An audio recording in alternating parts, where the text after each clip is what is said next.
structure, how it is in GitHub. So if you go to GitHub, there is a Check Your Future organization.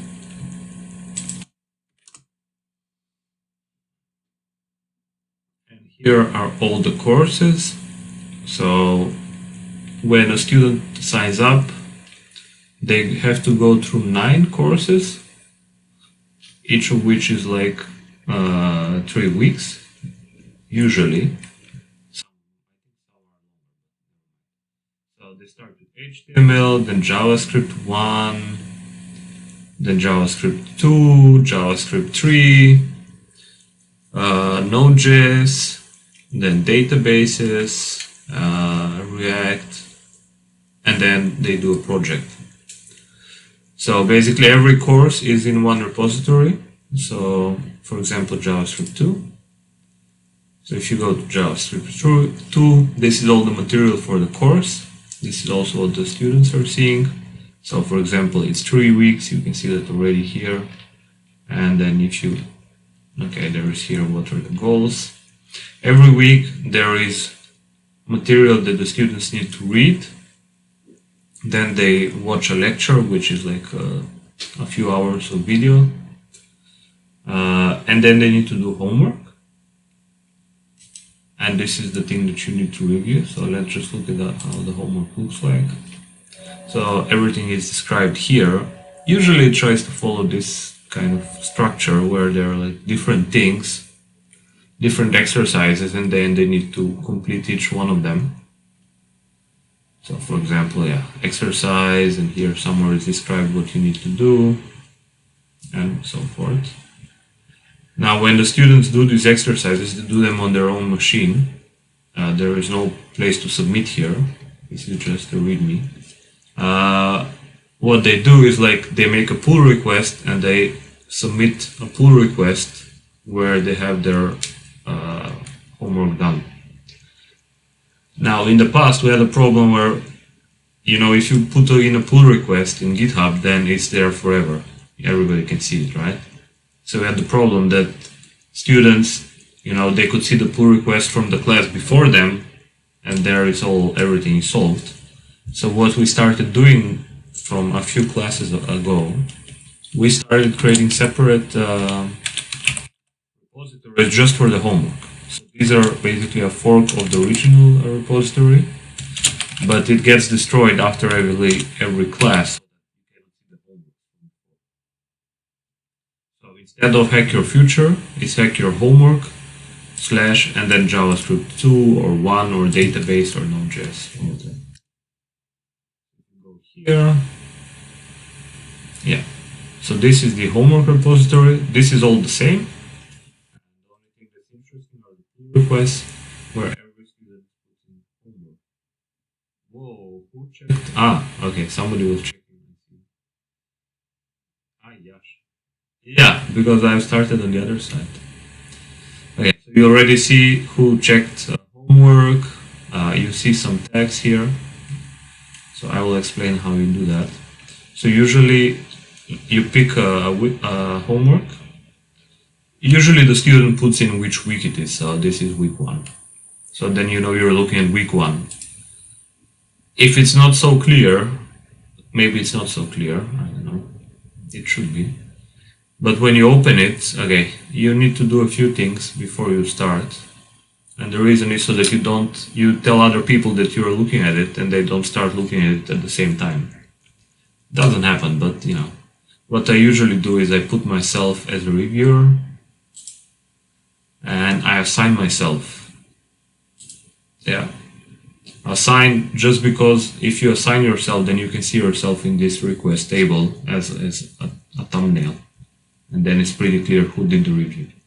And then finally you need to put a label, which is like week 1. This is used by Chebe and Noor when they, you know, quickly check, they do an export and then have this label in. They have to figure out, you know, from the title. So that they can easily then populate a table that keeps track of if the student submitted all the homework. Yeah, so you put those labels in. There is a review in progress, which you can put when you start. Well, you should, but as long as you put your face here, I think, yeah, nobody will take your homework. Yeah. Yeah. But yeah, you can put that in if you want. So, okay. Then, yeah, they can submit one or more commits, it doesn't matter. Now, what you can do to review, you can either open it with GitHub, download everything. What I end up doing most of the time is I go to Files Change and I just check here. What's really good if you're checking here is that you can leave them comments on a piece of code, like here, for example. And then they can see exactly what you're referring to. So that's really nice. Also, by now I know the exercises, so I know if I see the code, and also you will know pretty quickly if it's correct or not. Like if it's not working, you will see it. It will be something really stupid. Most of the time the homework is good, so you don't, or something is very wrong. So those are the only.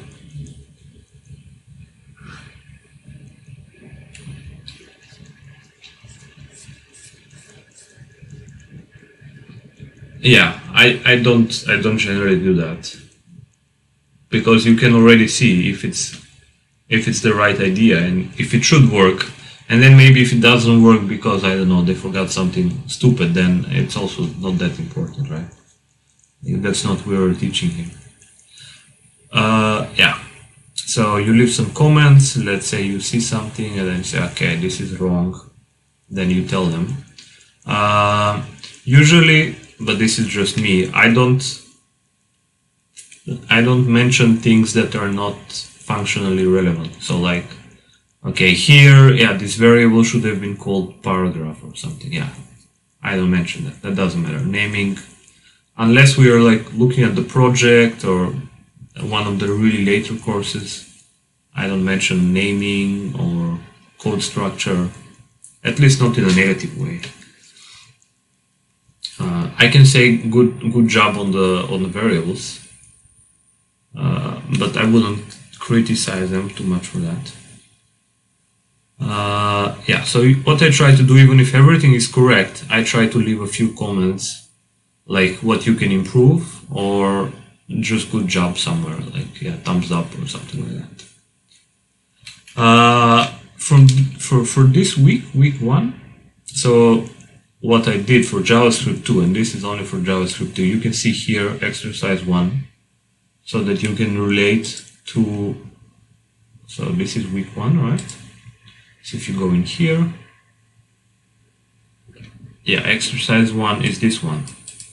Now for other repositories, they don't have this structure, so they name these files whatever, and then you have to figure out, okay, which exercise is this really? Because maybe they just call it book list, and then you need to figure out, okay, this exercise, something else. Here, it's all in here. I even put in the requirements in JavaScript so that you don't even have to go back to the other place.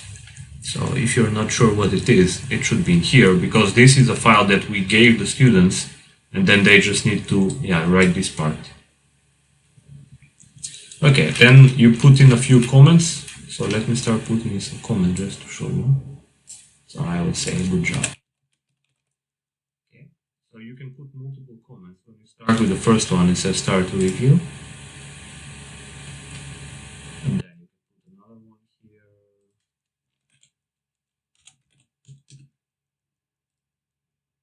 Yeah, it's relatively new, yeah. A few months maybe. I don't use GitHub that much at work, but for review, it's really good. It's really, really good.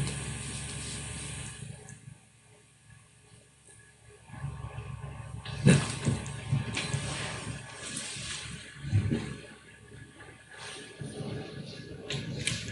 Yeah.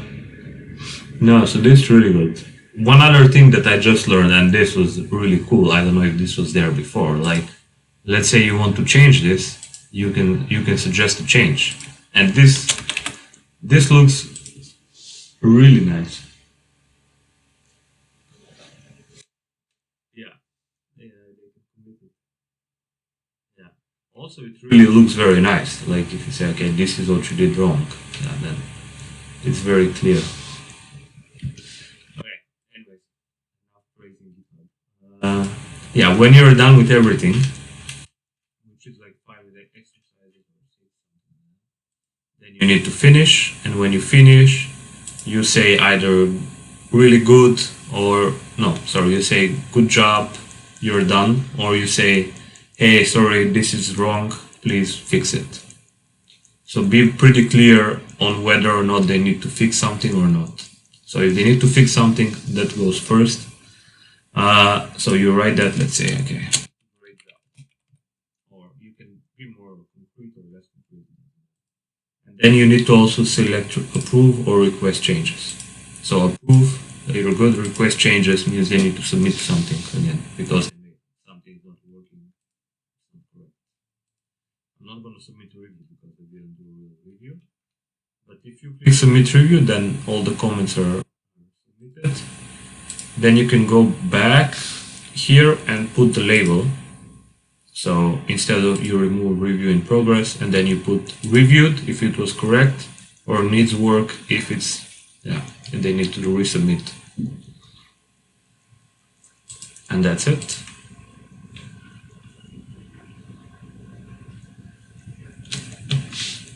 Okay.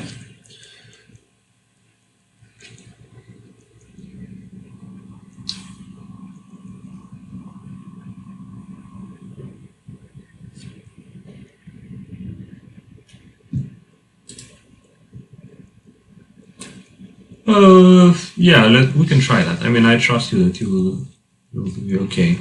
Also, every reviewer does their own style, so which is kind of part of the thing. So yeah, you can try this one and see how it goes. I will unassign myself.